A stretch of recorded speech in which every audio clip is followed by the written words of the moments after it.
Ich wurde mehrfach darum gebeten, nochmal die Ophikleide zu zeigen und auch ein paar Töne darauf zu spielen.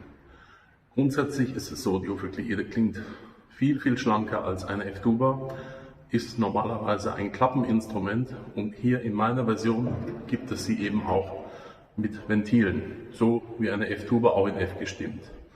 Und so klingt sie.